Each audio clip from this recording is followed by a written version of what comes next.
Hello दोस्तों, story line wise channel में आपका स्वागत है। आज की हमारी कहानी है मैंने कोई गलती नहीं की तो मैं क्यों बर्दाश्त करूं, जो कि अर्चना खंडेवाल जी द्वारा लिखित कहानी है। सब तेरी गलती है, तेरी वजह से आज मेरा बेटा भूखा चला गया। उसने नाश्ता भी नहीं किया और टिफ़िन भी लेकर नहीं गया। पता नहीं तू उससे किस जन्म का बदला ले रही है। तू अपनी जिद छोड़ क्यों नहीं देती? तूने पूरे घर का माहौल खराब कर रखा है।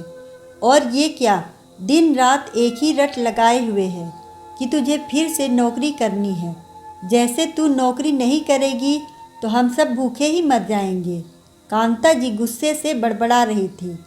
उधर नीलम रसोई में टिफ़िन पैक कर रही थी ताकि राजीव के ऑफिस जाकर दे आए। वो रसोई से निकली तो कांता जी ने उसे फिर से गुस्से से देखा। उसके बढ़ते कदम वापस रुक गए। वो अपने सास के पास आई और बोली, मम्मी जी, जब मैंने कोई गलती की ही नहीं तो क्यों बर्दाश्त करूं? आपको राजीव का गुस्सा नज़र आ रहा है पर अपने बेटे की गलती नज़र नहीं आती है। 1 महीना हो गया है हमारी शादी को।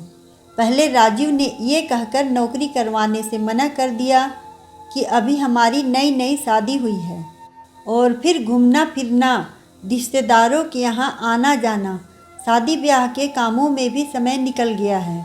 और अब तो 1 महीना होने को आ गया। अब मुझे फिर से काम पर जाना है। मैं अब और छुट्टियाँ नहीं ले सकती हूँ।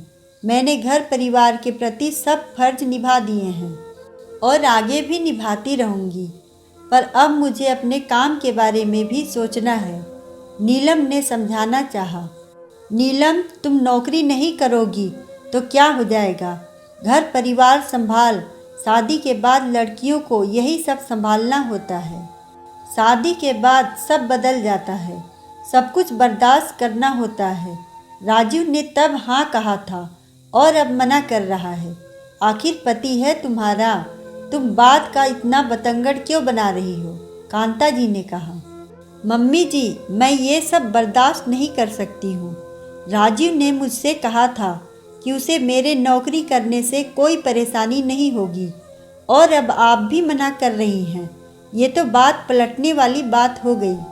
राजीव ने जो गलती की है, मुझसे झूठ बोला है, उस गलती की सज़ा मैं अपने आप को नहीं दूंगी। मेरा निर्णय है और मैंने सोच भी लिया है।